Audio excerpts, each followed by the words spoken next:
is my guest. He's from Safe Security. He's the Chief Operating Officer, and we're going to talk about some cyber insurance and a few other things that some CISOs are absolutely kind of immersed in today. So good to meet you. Good to meet you, Mike, and thank you for inviting me over here. Yeah, of course. So, this is your first RSA. Tell me about kind of your past experiences with the show.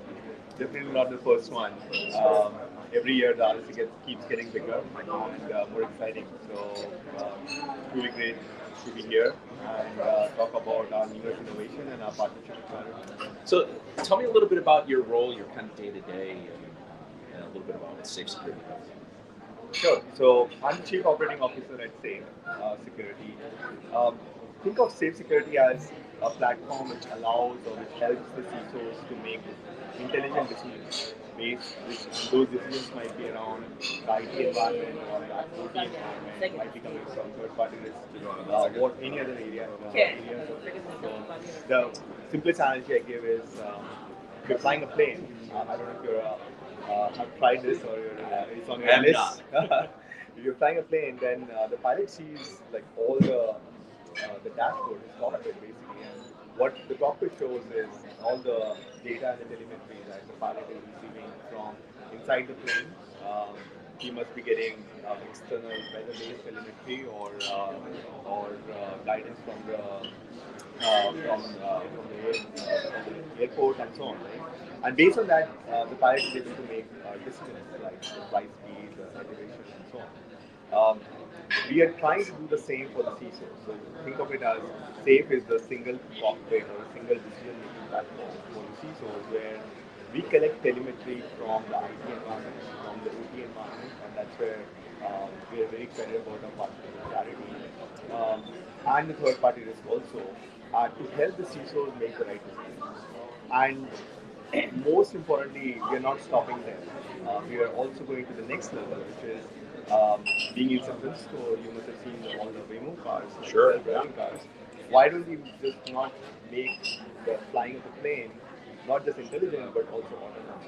So that's where we are here to talk about autonomous risk management on the third party side, where through agentic AI we can automate the entire process for the CISOs to drive this. That's going to make people nervous. So data is power.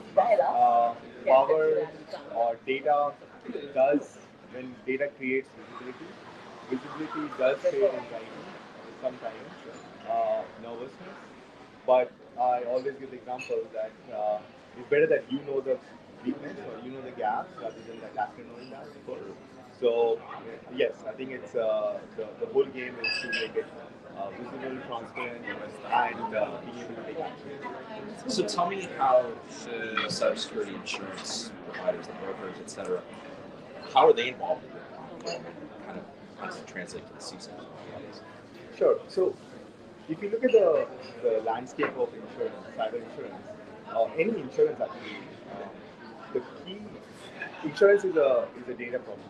So if you look at insuring a home, what the underwriters or the cyber insurance carriers, what they need is history of what has happened in that particular report, what has been the construction cost, what has been the historical losses, and based on that they can project the future and they can make intelligent decisions about your premiums, your coverages, and so on.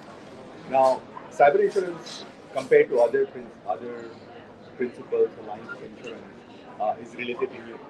So the data is limited, and it is frustrating. It has been frustrating over the last 4 to 5 years, where the insurance industry has basically, in many ways, it is driving blind. Like they want more data, and that's where SAFE comes into play, where we have been able to stitch together the different ecosystem components from the brokers to the carriers to the customers around making more data available, more data visible, and providing that level of transparency in the process of funding.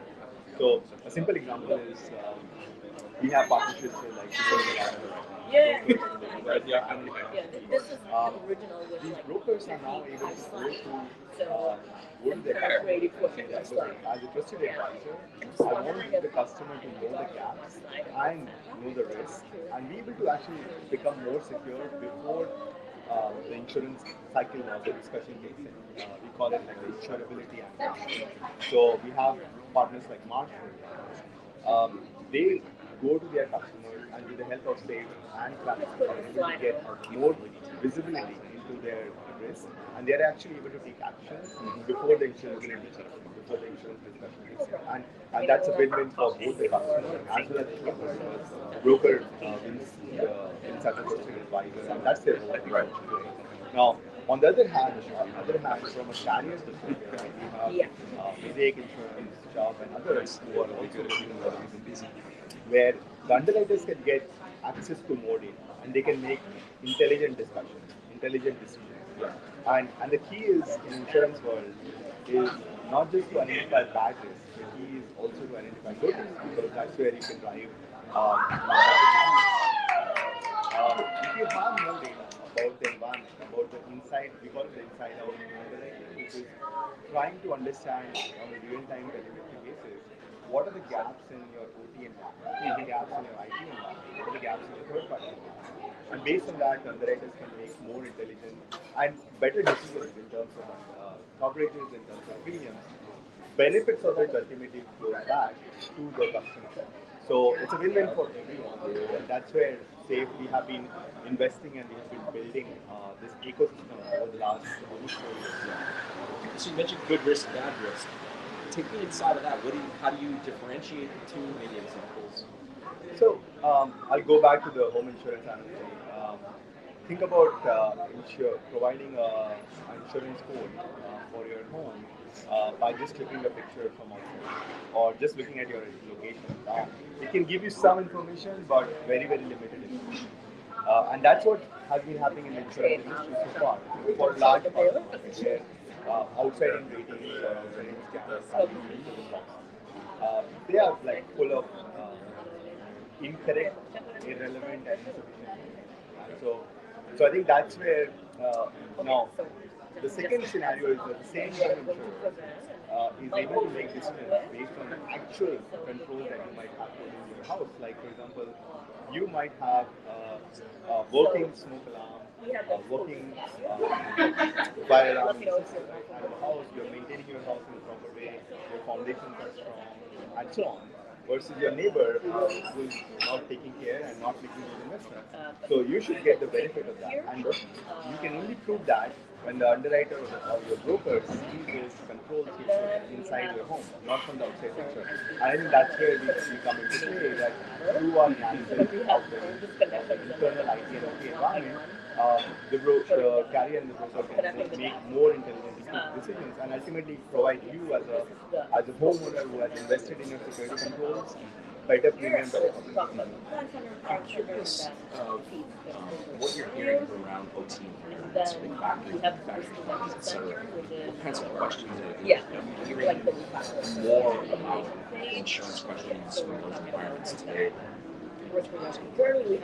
Absolutely. The OT environment is, there are a couple of things happening. First is the OT environment is expanding. And not just like what I own as a healthcare provider, as a manufacturer. It's not just buying OT environment, but also I'm engaging with many third parties. Like for example, I was talking to a hospital provider. Many of their instruments, like the healthcare instruments in the hospitals, they are relying on their suppliers, their third parties, and they are partners in many things, right? So the OT attack surface has been increasing. Second is that OT fundamentally has been a fragmented ecosystem, and as a result, compared to the IT level of investment that's on IT environment, OT is still lagging behind.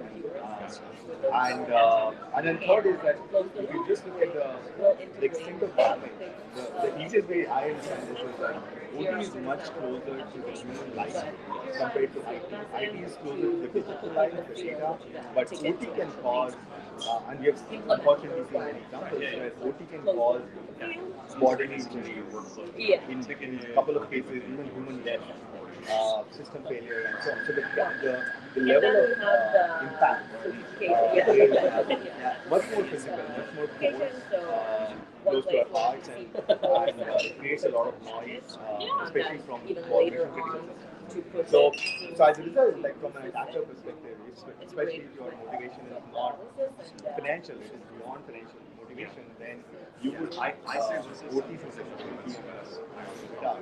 And I think that's what we're seeing. And as a result, insurance companies are also trying to understand the OT insurance because from their coverage perspective, OT might be equal or even actually contributing more to the risk that the insurance companies are. I mean, just like I think yesterday there was an example of power outage in Europe. Now the cause is still unknown, but that's like kind of a system failure that happened due to unknown causes. So sure, but you can imagine like in a country or in a country, same